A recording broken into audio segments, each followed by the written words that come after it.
சபைக்குள்ளும் ஆன்லைன்லையும். ஆமே, இன்னும் டைம் இருக்கு, பார்த்துக்கலாம். நம்முடைய அந்தரங்கத்தை எல்லாம் அறிந்தும் அவர் சும்மா இருக்கிறார்னா புரிந்து கொள்ளுங்கள், உங்களை கர்த்தர் இழக்க விரும்பவில்லை. உங்க மேல தேவன் வைத்திருக்கிற திட்டம் அவமாய் போக அவர் விரும்பவில்லை. இதான் உனக்கு 6 வருஷத்துக்கு கதற விட்டாருங்க, அழ விட்டார். ராத்திரி தான் ஆக பேசிட்டு இருக்கிறார். சிலர் நான் அப்படிதான் அப்படி ஒரு தடவை பண்றேன். அந்த அபிஷேகத்துடைய என்னுடைய பெரிய திட்டம்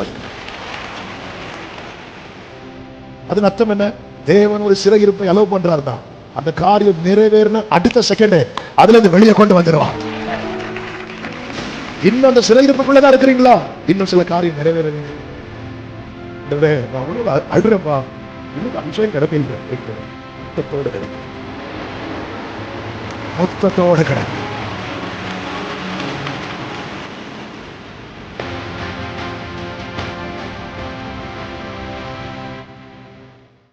ஒன்று தீமோத்தேயு 1ஆவது அதிகாரம் அதனுடைய 15-16 வசனங்களை வாசிக்கும் போது வாசியுங்கள்.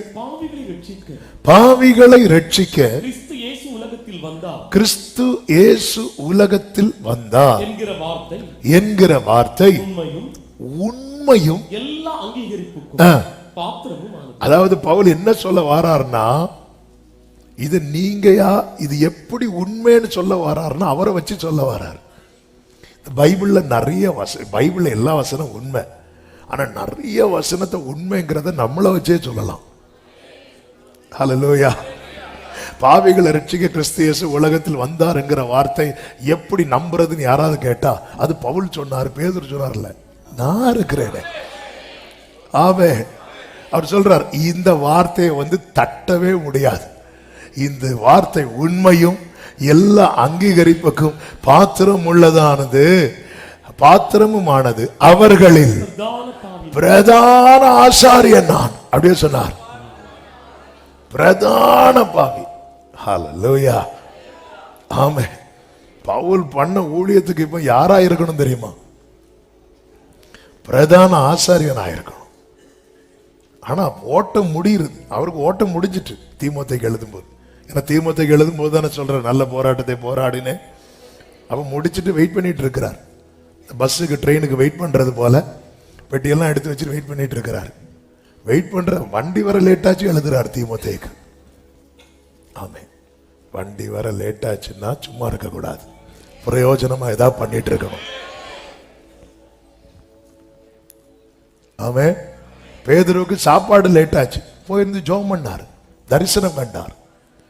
ஒரு டிலே ஆகுதுன்னா ஏதோ ஒன்று நடக்கிறதுக்காக தேவன் வைத்திருக்கிறார் அர்த்தம். ஹல்லேலூயா. நல்ல போராட்டத்தை போராடினேன், ஓட்டத்தை முடித்தேன் சொன்னாலும் தூக்கிட்டு போக மாட்டேங்கிறாரு. வெயிட் பண்ணி எழுது தீமோத்தேயுக்கு. அப்படி எழுதும் போது சொல்றாரு, பாவிகளில்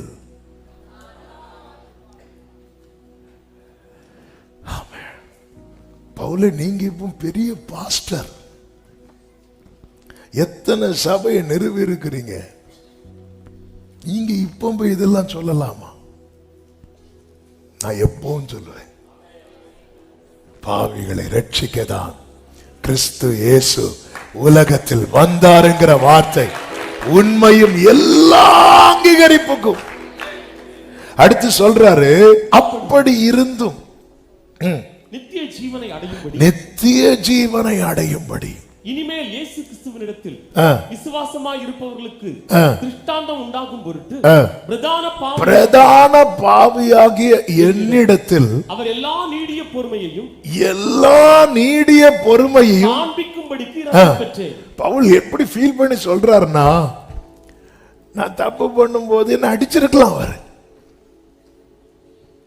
ஆனா அவர் பொறுமையா இருந்தார். பொறுமை, என் பிள்ளை நாளைக்கு மாறிடுவான், என் பிள்ளை இந்த வருஷம் திருந்திடுவான் சொல்றார். பொறுமைன்னு மட்டும் சொல்ல, நீடிய பொறுமையை காண்பிக்கும் படிக்கு இரக்கம் பெற்றேன். அந்த இரக்கம் தான் திராட்சை தோட்டத்தின் நடுவில் ஒரு அத்தி மரத்தை கொண்டு போய் ஒருவன் நடுகிறான், அதுல கனி இல்லாத வெட்டி போடு என்று எஜமான் சொல்லும் போது அதை பராமரிக்கணும் சொல்ல, இருக்கட்டும் இது ஒரு வருஷம் இருக்கட்டும். எவ்வளவு பொறுமையா இருக்கிறார் தெரியுமா? எவ்வளவு பொறுமையா இருந்தார் பவுல். அதனாலதான் பவுலுக்கு அந்த அவர் அதை நினைக்கும் போது அவர் சொல்றார், அவரை ஒரு கொரிந்தியருக்கு எழுதும் போதாவது அப்போஸ்தலரில் சிறியவர், அப்போஸ்தலர் கூட லிங்க் பண்ணி பேசுறார்.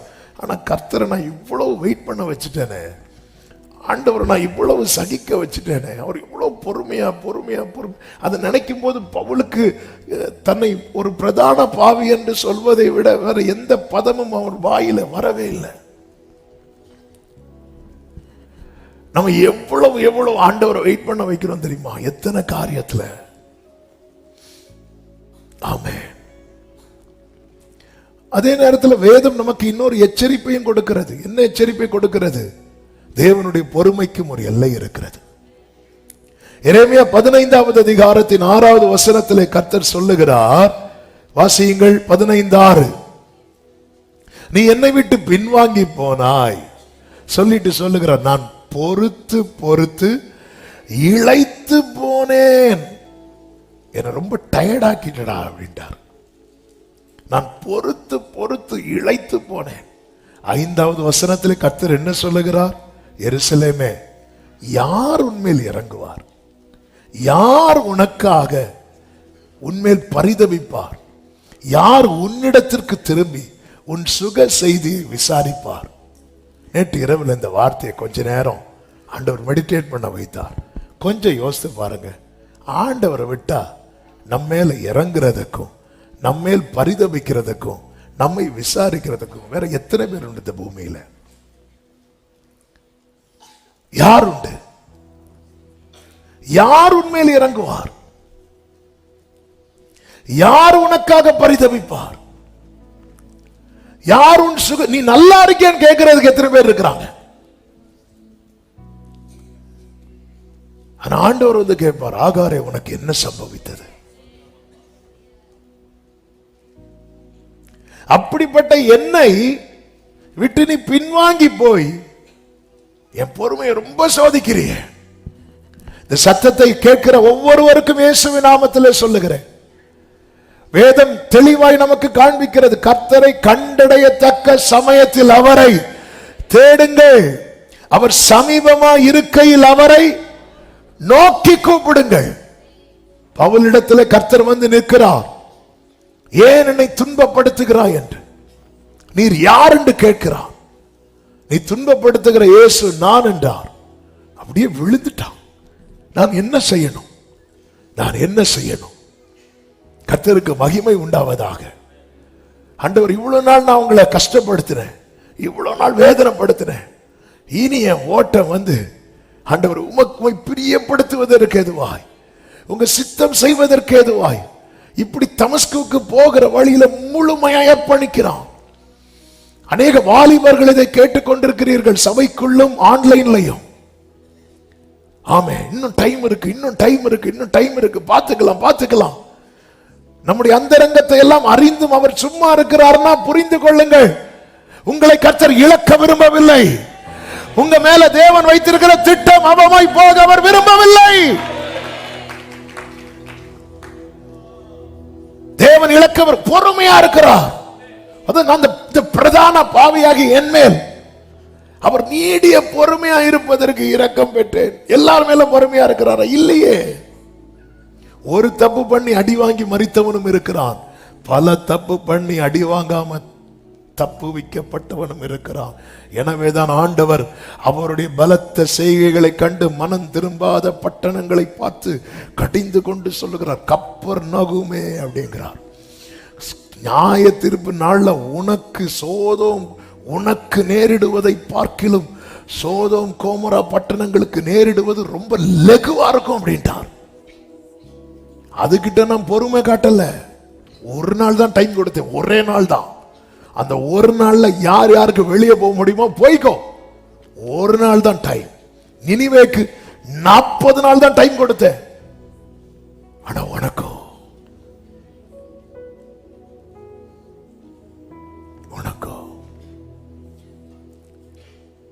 ஆமென். அந்த ஒரு இடத்துல சில காரியம் சடுதியாய் வரும். அது வந்ததுக்கு அப்புறம் ஒண்ணுமே பண்ண முடியாது. எனக்கு தெரிந்த ஒரு சகோதரர் ஆண்டவரை ஆராதித்து ஊழியமும் செய்து அதன் பிறகு துன்மார்க்கமாய் துணிந்து நடந்தார். ரொம்ப எக்ஸ்ட்ரீம் லெவலுக்கு போயாச்சு. பல முறை மரண கண்ணிகள் வந்தது. தப்புவிக்கப்பட்டார். ஒன்று ரெண்டல்ல, பல முறை. ஆனாலும் துன்மார்க்கத்தை விடவில்லை.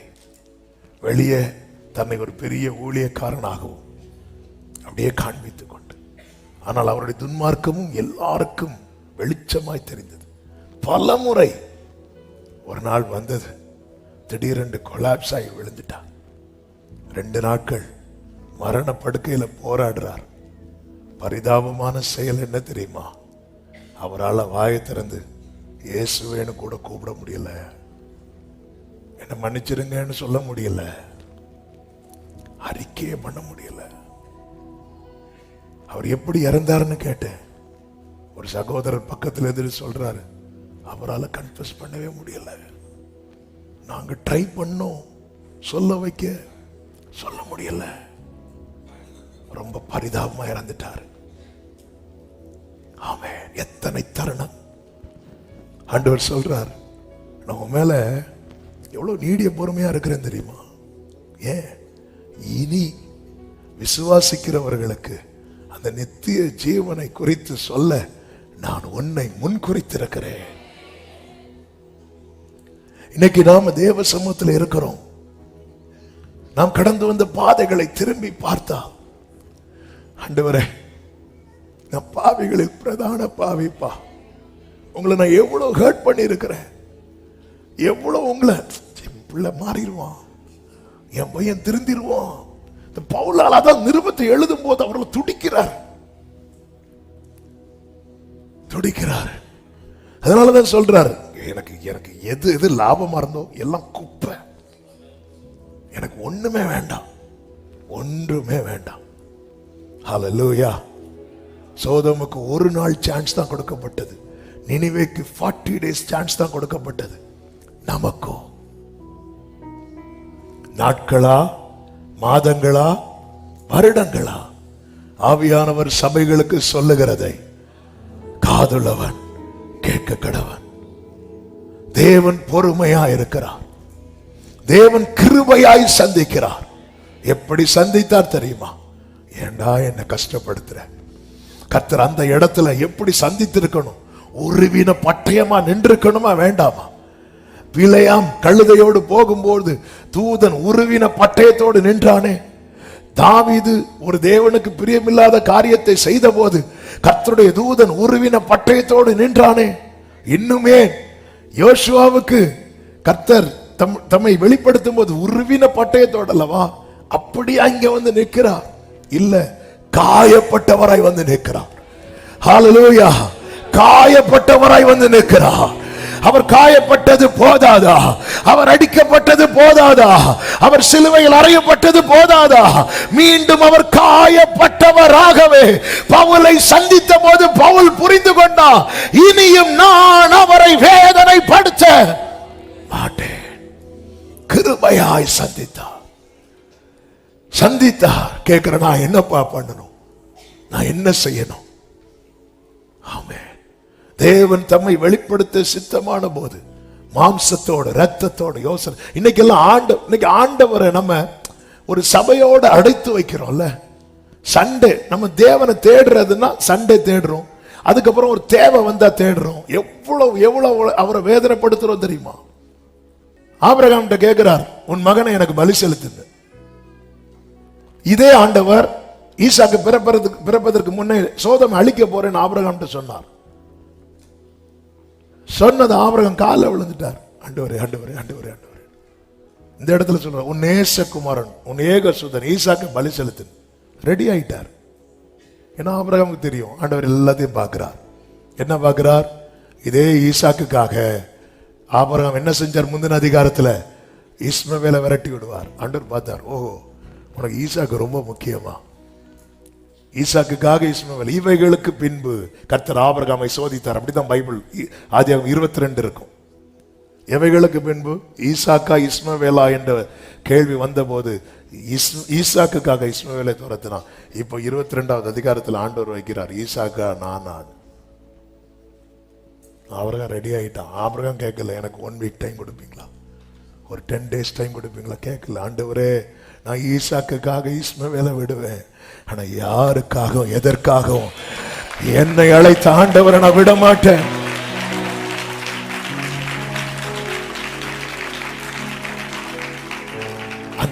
அந்த அன்பை பார்க்கணும்.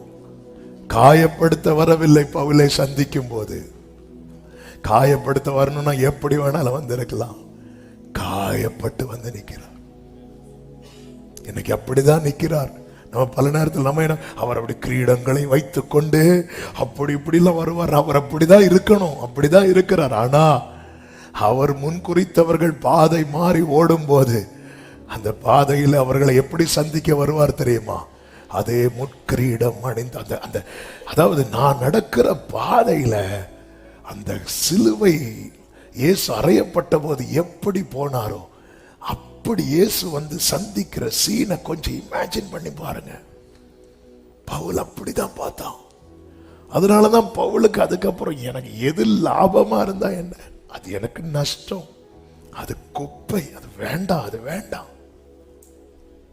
நான் ஆகாதவனாய் ஓட மாட்டேன். நான் எதற்காக பிடிக்கப்பட்டேனோ அதை அடையும்படிக்கு ஆசையாய். அப்ப ரட்சிப்புக்குள்ள ஒருத்தன் வாரானாலே அவன் மேல யாரு அசைவாடி கொண்டிருக்கிறார்? பரிசுத்தாவே. ஆனால் தொட்டு அபிஷேகிக்கிறது இருக்குல்ல, இந்த வெயிட் பண்ண வச்சு உங்களை அபிஷேகிக்கிறார்னாலே அந்த அபிஷேகத்துல அந்நிய பாஷை வர மட்டும் இல்ல, அந்த அபிஷேகத்துல பரலோகத்தினுடைய பெரிய திட்டம் இருக்கிறது. 3 நாள். அதனாலதான் அபிஷேகம் வந்த உடனே எனக்கு கிடைச்சு, வந்த உடனே கிடைக்கும். ஆனா அந்த நிறைவுக்குள்ள சிலரை கொண்டு போக மாட்டார் உடனே. ஆமென். 2002 எனக்கு அபிஷேகம் கிடைச்சது. அது ஒரு சும்மா ஒரு ஸ்டார்டர் மாதிரி. ஆமா, மெயின் டிஷ் வர்றதுக்கு முன்னாடி நம்ம அதை சாப்பிட்டுட்டு அடுத்து வெயிட் பண்ணிட்டு இருந்தா வெயிட் பண்ணுன்னு வெயிட் பண்ணிட்டார் 6 வருஷம். எப்படி இருக்கும்? ஆமென். இலைய போட்டு அப்பதான் ஒரு சின்ன ஜிலேபி வச்சுட்டு போனாங்க. சாப்பிட்டுட்டு அடுத்து வெயிட் பண்ணா, இதான் உனக்கு 6 வருஷத்துக்கு. அடுத்து கதற விட்டாருங்க, அழ விட்டாரு. நேற்று ராத்திரி தான் ஆவியானவர் இதை பேசிட்டு இருக்கிறார். சிலரை நான் அப்படிதான் செய்வேன். அப்படி ஒருத்தங்களை பண்றேன்னா அந்த அபிஷேகத்துக்குள்ள என்னுடைய பெரிய திட்டம் இருக்கு.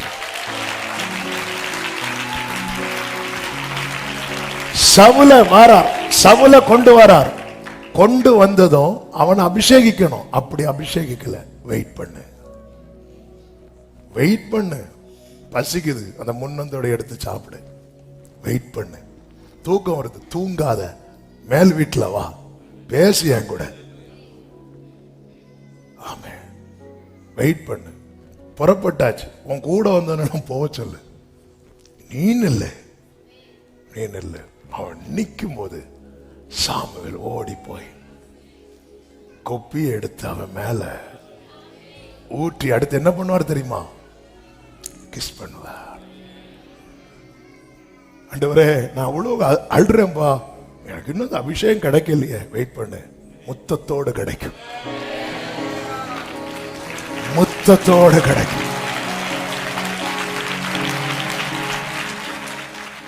நமக்கு தெரியும் அப்போஸ்தலர் 16வது அதிகாரம் அதனுடைய 22, 23, 24 வசனங்களை வேகமாய் வாசிங்கள்.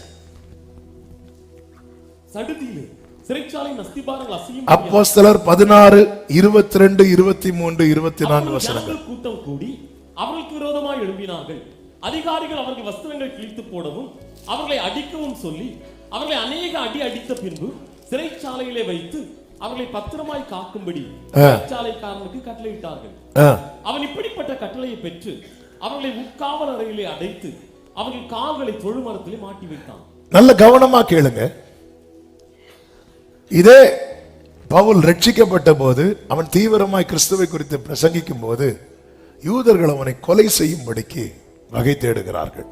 அப்போஸ்தலர் 9வது அதிகாரத்துல ஆலோசனை பண்ணி 24வது வசனத்தில் சொல்லப்பட்டிருக்கிறது, அவனை கொலை செய்யும்படி அவர்கள் இரவும் பகலும் கோட்டை வாசல்களை காத்து கொண்டிருந்தார்கள். அந்த இடத்துல கர்த்தர் அவங்க கையில கொடுக்கல. அங்கிருந்து பவுல் தப்பு வைக்கப்படுகிறான். அது போலதான் அப்போஸ்தலர் 23வது அதிகாரத்திலும் அங்கே பாருங்கள், சில யூதர்கள் ஏறக்குறைய 40 பேர், 12 முதல் நீங்க படிச்சீங்கன்னா தெரியும், டைம் இல்லாததுனால எடுத்து வாசிக்கவில்லை. அங்கும் 40 பேர் பவுலை கொலை செய்யாம நாங்க சாப்பிடவே மாட்டோம்னு ஃபாஸ்டிங் இருக்கிறாங்க. அங்கேயும் கர்த்தர் என்ன செய்கிறார் என்றால் இவனை ஒப்பு கொடுக்கவே இல்லை. இப்படி பல இடத்திலே பவுலை ஒப்பு கொடுக்கவில்லை. ஆனால் இந்த இடத்துல அப்போஸ்தலர் 16வது அதிகாரத்துல கர்த்தர் ஒப்பு கொடுத்தது போலதான் இருக்கும். ஏன் அப்படி சொல்லுகிறேன் என்றால், நீங்கள் இந்த 16வது அதிகாரம் அதனுடைய 6 முதல் படித்தீங்கன்னா, இந்த பவுல் பித்தினியா நாட்டுக்கு, அதாவது பிரிகியா கலாத்தியா நாடுகளை கடந்து போன போது ஆசியாவிலே வசனத்தை சொல்லாதபடிக்கு பரிசுத்த ஆவியினாலே தடை பண்ணப்பட்டு, அடுத்த வசனம், மீசியா தேசம் மட்டும் வந்து பித்தினியா நாட்டுக்கு போக பிரயத்தனம் பண்ணினார். இன்னொரு நாட்டுக்கு, பித்தினியா என்கிற நாட்டுக்கு போகிறதுக்கு இவங்க எல்லா முயற்சியும் எடுக்கிறாங்க. ஆனா ஆவியானவரோ அவர்களை போக விட்டாதிருந்தார், போகவே விடல. நம்ம ஒரு சம்பவத்தை மேல இருந்தே படிக்கும் போது அதுல அநேக வெளிச்சங்கள் நமக்கு வரும். ஆவியான வேற, அவனை சும்மா இருக்கிற இடத்துல அல்லது அவரா போன இடத்துல அவன் மாட்டுனா அது வேற. ஆனா இங்க பாருங்க, அவர் ஒரு இடத்துக்கு போறதுக்கு பிரயத்தனம் பண்ணி போறாரு.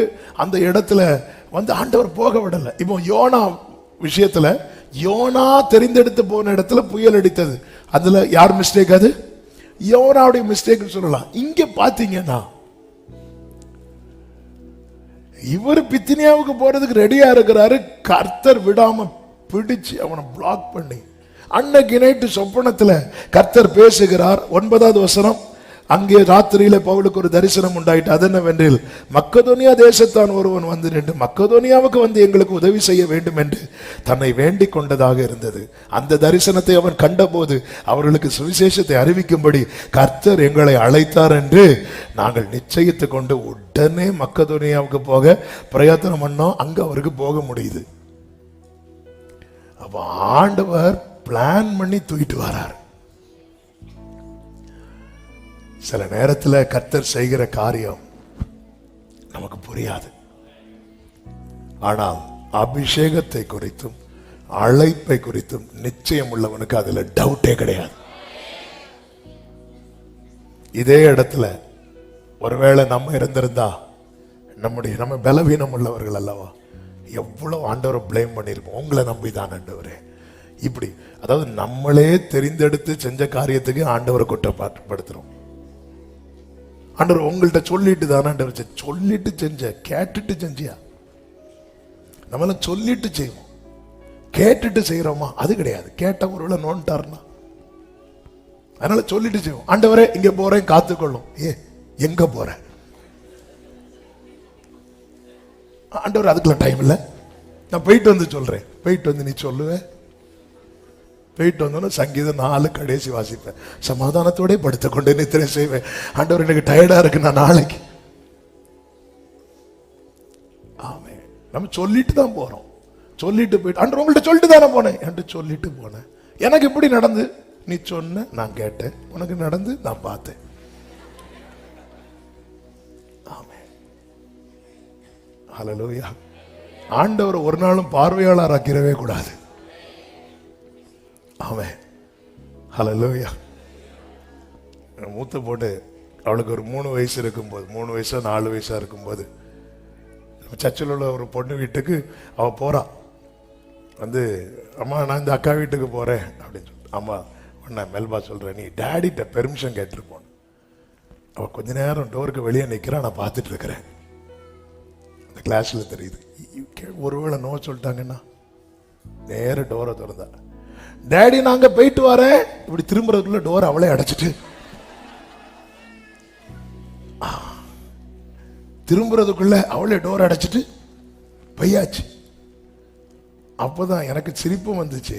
இன்னொரு பக்கம் நான் எஸ் சொல்லல நோன்னு சொல்லலன்னு இருக்கும்போது ஆண்டவர் பேசுறார், இப்படி எத்தனை முறை நீ சொல்லிட்டு எத்தனை அவளாவது அங்கதான் போறா, நீ இப்படி எத்தனை முறை அவரை துதியில இருக்கும்போது ஆண்டவரே என்னடா நான் போயிட்டு வரேன், நான் பேசுறதுக்குள்ள ஆண்டவர் பாருங்க ஸ்டாப் பண்ணி இன்னொரு ஏரியாவுக்கு போறதுக்கு ஃபோர்ஸ் பண்ணி கொண்டு போற இடத்துல தான் பவுல் பிடிக்கிறாங்க. ஆனா பவுலுக்கு தெரியும். அதனாலதான் நான் மீண்டும் சொல்லுகிறேன், நம்முடைய வாழ்க்கையில ஆண்டவர் இதுவரை தப்பு பண்ணதே கிடையாது, இனியும் பண்றதும் கிடையாது. ஆமென். அனுமதித்ததெல்லாம் நடத்திடும் பாதைகளோ கோரி அனுமதித்ததெல்லாம்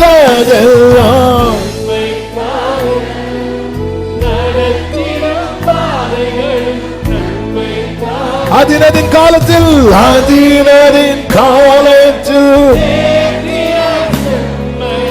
எனக்கான யாவும் செய்து முடிப்பீர்.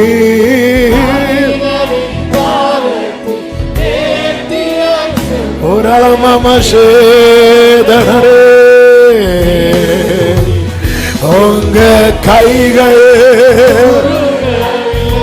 அப்பா ரிமம்ரோ சனலமரே, உங்க கைகள் ஜீசஸ் உம்மா கூடாததே. ஹல்லேலூயா, உம்மா கூடாததே. ஹல்லேலூயா, இயேசுவால். இப்ப பாருங்க, நமக்கு நன்றாய் தெரியும், அவர்கள் துதித்தார்கள், அஸ்திபாரம் அசைந்தது, கதவுகள் திறவுண்டது, எல்லாருடைய கட்டுகளும் கலண்டு போனது. உண்மையிலே இப்படி ஒரு சான்ஸ் கிடைச்சிருந்தா அந்த இடத்துல நாம இருக்கிறோம் வைங்களேன், அடைச்சு வச்சிருக்கிறாங்க, நாளைக்கு கதையை முடிக்கும்னு சொல்லி கையை கட்டி காலை கட்டி ஒரு ரூம்ல அடைச்சு வச்சிருக்கிறாங்க. நம்ம ஜோம் பண்ணிட்டு இருக்கும்போது கதவெல்லாம் ஓப்பன் ஆகுது, கட்டெல்லாம் அவிழ்ந்து விட்டது. என்ன செய்வோம், நம்ம எடுப்போம் பாருங்க, ஓட்டம். அவன் பவுல் அங்கே இருக்கிறார், அதான் தெளிவு. உடனே அந்த சிறைச்சாலை தலைவன் வரான், வந்து பார்த்துட்டு எல்லாம் ஓப்பனா இருக்கு, டோர். பொதுவாகவே ஜெயில் டோர் ஓப்பனா இருந்தாலே ஆளு போயிட்டுன்னு அர்த்தம். அவன் கத்தி எடுத்து தன்னை குத்த வரும்போது பவுல் சத்தமிட்டு 28வது வசனம், நீ உனக்கு கெடுதி ஒன்றும் செய்து கொள்ளாதே, நாங்கள் எல்லாரும் இங்கேதான் இருக்கிறோம். ஏன் பவுலே, இதெல்லாம் கொஞ்சம் ஓவர் விசுவாசம் தான். ஆமா, சில நேரத்தில் அப்படிதான் தோணும். இயேசு படகுல ஏறினாலும் நாங்க கடல்ல தான் நிற்போம். அல்லேலூயா. ஏன்? என் ஆண்டவர் ஒரு முகாந்திரம் இல்லாமல் என்னை கொண்டு வர மாட்டார். ஆமென். என்னை விடுவிக்கிறதுக்காக தான் கொண்டு வந்தார்னா என்ன எதுக்கு அகப்படுத்தணும்? இல்ல, என் மேல அடி விழுந்திருக்கு, என் மேல காயம் இருக்கு, இதுக்கு பின்னாக தேவன் ஒரு வேதனையை என் லைஃப்ல அலோவ் பண்ணி இருக்கிறார்னா இதுக்கு பின்னாக பரலோக பர்பஸ் இருக்கு. அது தெரியாம நான் இங்கிருந்து போக மாட்டேன். அப்படி நிக்கிறான். என்ன முகாந்திரம்? ஹல்லேலூயா. எனக்கு சம்பவித்தவைகள் சுவிசேஷம் பிரபலமாவதற்கு ஏதுவாயிற்று. அந்த இடத்துல ஒரு குடும்பத்தை ரட்சிப்புக்குள் நடத்துகிறான் கர்த்தராகிய இயேசு. அந்த இந்த குடும்பம் சிறைச்சாலை தலைவன். கர்த்தராகிய இயேசுவை விசுவாசி, அப்பொழுது நீயும் உன் வீட்டாரும் ரட்சிக்கப்படுவீர்கள் என்று சொல்லி. ஆமென். 32வது வசனத்தை பாருங்கள்.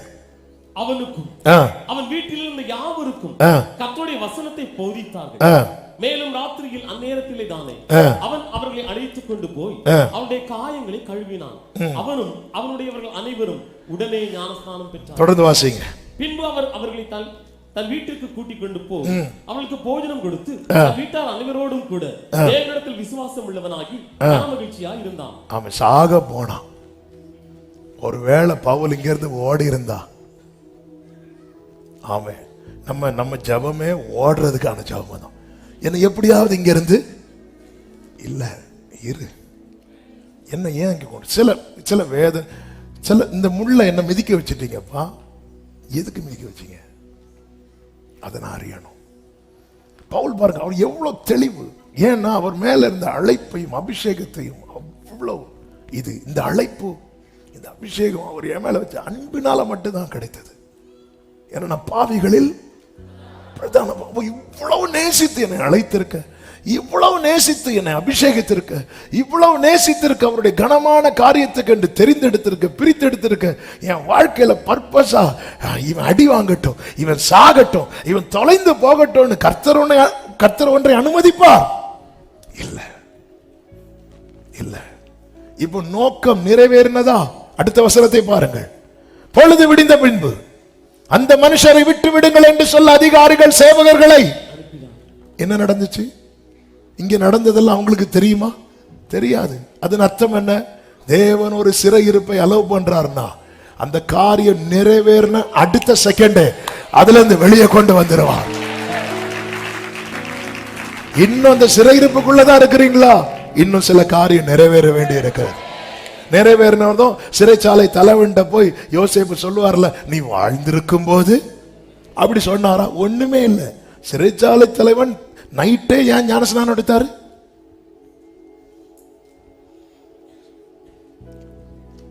பகல்ல எடுத்திருந்தா அடுத்த தோழு மரத்தில் அவரும் சேர்ந்து துதிச்சிட்டு இருப்பார் கட்டி. இவங்க ரெண்டு பேரும் கட்டி போட்டது போல அவரையும். அதனால பொழுது விடுறதுக்குள்ள நைட்டோட நைட்டா போய் குடும்பத்தோட ஞானஸ்நானம் எடுத்துட்டு, வேற எந்த பாஸ்டரும் இப்படி கொடுக்க மாட்டாங்க. நாங்களாம் பேப்டிசம் கிளாஸ் வச்சுதான் கொடுப்போம். பவுல நைட்டோட நைட்டா. ஆமே. ஏன்னா பொழுது விடிந்த ஆத்மா மீட்பு எவ்வளவு விலையேறப்பட்டது. ஆமே. நைட்டோட, ஏன்னா பொழுது விடிந்த. அப்ப இந்த மேட்டர் எதுவுமே தெரியாது. யோசேப்பாவது நீ வாழ்ந்திருக்கும் போது என்னை நினைச்சுக்கோன்னு சொன்னான். இப்படி நினைச்சுக்கோன்னு சொல்லாம இருந்தா அடுத்த நாள்ல வெளியே வந்திருக்கலாம். இந்த சிலரை நம்பி சிலது சொல்லுவோம் பாருங்க. ஆமே. இந்த பவுல் சொல்லவே இல்லை. பொழுது விடிந்ததும் வந்து அவங்களை விட்டு விடுங்கள். பவுல், நான் போக மாட்டேன், எல்லாருக்கும் முன்னாடி வச்சுதான் அடிச்சீங்க, ரோம குடியுரிமை இல்லைன்னு சொல்லிட்டு அவர் எழுப்பிட்டார். கடைசியில் எப்படி அனுப்புறாங்க தெரியுமா? Please please. இதான் இதான் எந்த இடத்துல நீ அவமதிக்கப்பட்டாயோ, எந்த இடத்துல நீ நொறுக்கப்பட்டாயோ, அந்த இடத்துல அவன் சத்துருக்களுக்கு வெட்கத்தை உடுத்து வைப்பேன். அவன் மீதிலோ அவன் கிரீடம் பூக்கும். என் தேவன் பெரியவர், என் ஆண்டவன் நல்லவர். இரண்டாவது பாருங்கள், நான் இதை சொல்லி ஜெபிக்க விரும்புகிற நேரம் போய்விட்டது. நீங்க வீட்டில் போய் படிச்சுக்கோங்க. இப்பொழுது அகிரிப்பா ராஜாவுக்கு முன்பாய் கொண்டு வந்து நிறுத்தப்படுகிறான். அப்போஸ்தலர் 25வது அதிகாரம் 26வது அதிகாரம்.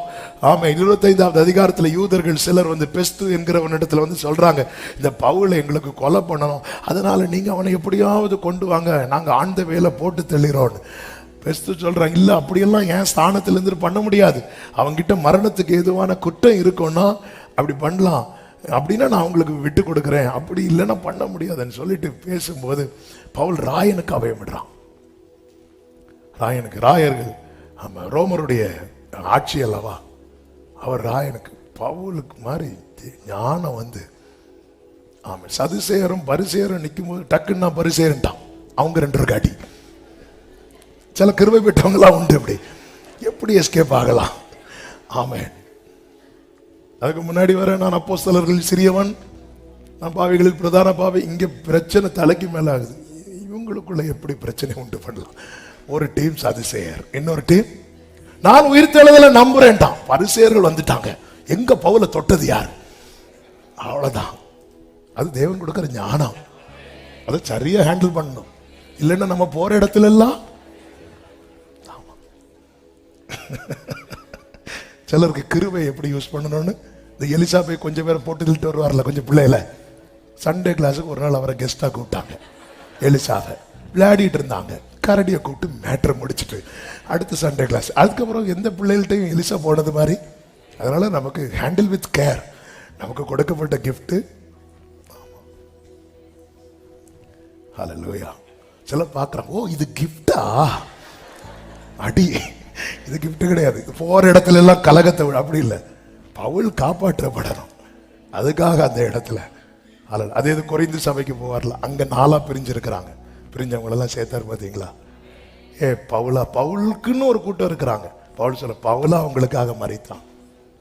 சில பாருங்க, இது வந்து நான் காமனா சொல்றேன். ஆமென். ஊழியர்கள் மூலம் வார்த்தைகள் கொடுக்கப்படுகிறது எல்லாம் ரைட்டு தான். ஆனா ஊழியர்கள் உண்மையே கிடையாது. எல்லாத்துக்கும் பின்னாக இருக்கிறவர் அவர் மட்டும்தான். ஆண்டவர் ஸ்தானத்துல யாரையும் தூக்கி வச்சிடாதீங்க. ஊழியர்களை கனம் பண்ணுங்கள், நேசியுங்கள், அவர்களுக்காக அதிகமா ஜெபியுங்கள். இந்த பூமியில அதிக போராட்டத்தை சந்திக்கிறது கர்த்தருக்கு ஊழியர் செய்யறவங்க. இதை என்னைக்குமே அவங்க மனசுல வச்சுக்கோங்க.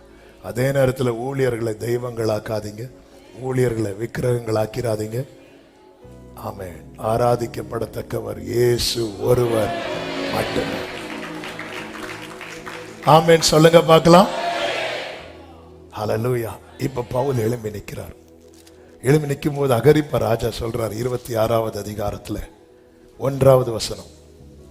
அகிரிப்பா பவுலை நோக்கி, நீ உனக்காக பேச உனக்கு உத்தரவாகிறது என்றான். நீ பேசு, எல்லாரும் ஒண்ணு போய் உனக்கு கொலை செய்யணும்னு ரெடியா இருக்கிறாங்க, நீ பேசு. ஏன் ஆண்டவரே இதை அனுமதிச்சீங்க அப்படின்னு பார்த்தா, இப்ப பவுல் எழும்பி நின்று சொல்றார். 2வது வசனத்தை பாருங்கள். அகிரிப்பா ராஜாவே, யூதர்கள் என்மேல் சாட்டுகிற சகல காரியங்களையும் குறித்து நான் இன்றைக்கு உமக்கு முன்பாக உத்தரவு சொல்ல போகிறபடியினால் என்னை பாக்கியவான் என்று எண்ணுகிறேன். ஏன் நாங்க படிச்சீங்கன்னா தெரியும், பவுல் அவருடைய சாட்சியை சொல்லிடுவார். நான் எப்படி இருந்தேன் தெரியுமா, நான் இதை விட மோசமா இருந்தேன். என்ன கிருபை பாருங்க. அண்ணா நிக்கிறோம்ல, அந்த கூட்டத்துல இருந்து நானும் இருந்தேன். நிறைய பேர் கொலை செய்யப்படுவதற்கு நானும் காரணமா இருந்தேன். இன்னைக்கு இவங்க என்ன கொல்லணும் நிக்கிறாங்கல்ல, இதே போல ஸ்தேவான் உட்பட நிறைய பேர் கொலை செய்யப்படுவதற்கு நானும் சம்மதித்திருந்தேன் அகிரிப்பா ராஜாவே. அப்படி இருக்கும் போதுதான் ஒரு நாள் தமஸ்குக்கு போற வழியில என்னை சந்தித்தாருங்க. அவருதாங்கன்னு சொல்லி அவருடைய சாட்சியை சொல்லிட்டு இருக்கும் போது அகிரிப்பா ராஜா அப்படி கேட்டுட்டே இருக்கிறார். கேட்டு கேட்டு கேட்டு பவுல் நிறுத்து, அவர் சொல்றாரு 28வது வசனம். அப்பொழுது அகிரிப்பா பவுலை நோக்கி, நான் கிறிஸ்தவன் ஆகிறதற்கு கொஞ்சம் குறைய நீ என்னை சம்மதிக்க, இன்னொரு 10 நிமிஷம் பேசினா நான் மாறிடுவேன், அதனால தயவு செய்து. அவர் வந்ததே அவனுக்கு மரண தண்டனை, பெஸ்துவால முடியலன்னு சொல்லிட்டு அகிரிப்பா ராஜாட்ட சான்ஸ் அனுமதித்ததெல்லாம்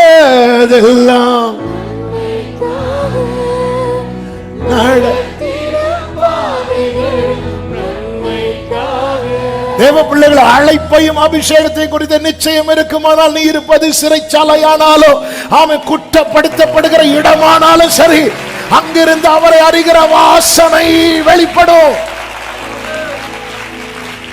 சிறைச்சாலையிலே பவுல் சுவிசேஷத்தை சொன்னார். நியாயாசனத்துக்கு முன்பதாக, ஆலோசனை சங்கத்துக்கு முன்பதாக பவுல் சாட்சியை சொன்னார்.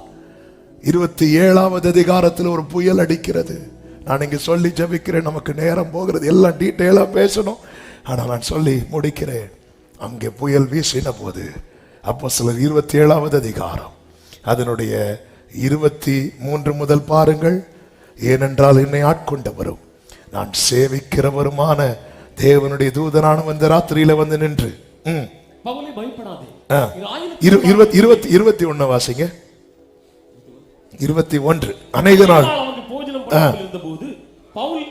போதும் பவுல் அவர்கள் நடுவில் நின்று என்ன சொல்றார் தெரியுமா?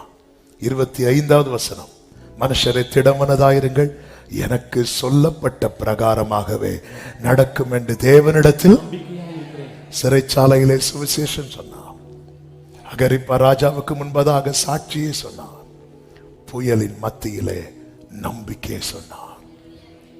ஹல்லேலூயா. பிரியமான கர்த்தருடைய பிள்ளைகளே, இந்த நம்முடைய சாட்சி, சுவிசேஷம், நாம் வைத்திருக்கிற நம்பிக்கை, இது எல்லாமே கிறிஸ்துவை அறிகிற அறிவின் வாசனையை மற்றவர்களுக்கு முன்பாக வெளிப்படுத்துகிற, நம்மை கர்த்தர் நற்கந்தமாய் வைத்திருக்கிறார்.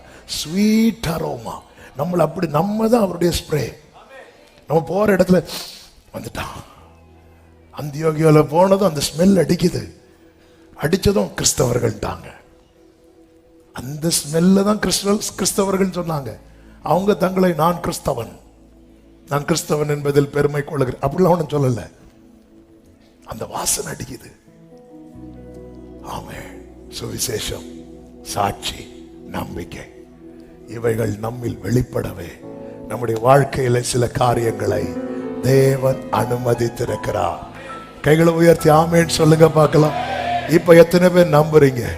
எனக்கு சம்பவித்ததெல்லாம் சுவிசேஷம் பிரபலமாவதற்கு ஏதுவாயிற்று. கைகளை உயர்த்தி அனுமதித்ததெல்லாம்.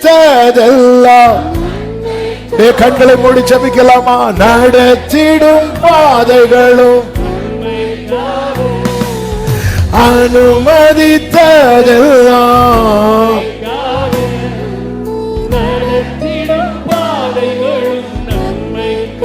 ஆமென். அதின் காலத்தில் எனக்கான யாவும் செய்து முடிப்பே. ஜீசஸ் எனக்கான யாவும் செய்து முடிப்பே. உங்க கைகள் உம்மால் கூடாதது எதுவும் இல்ல. உங்க கைகள் ஏறமாமர் சிரமரே. ஹல்லேலூயா. உம்மால் கூடாதது. ஹல்லேலூயா.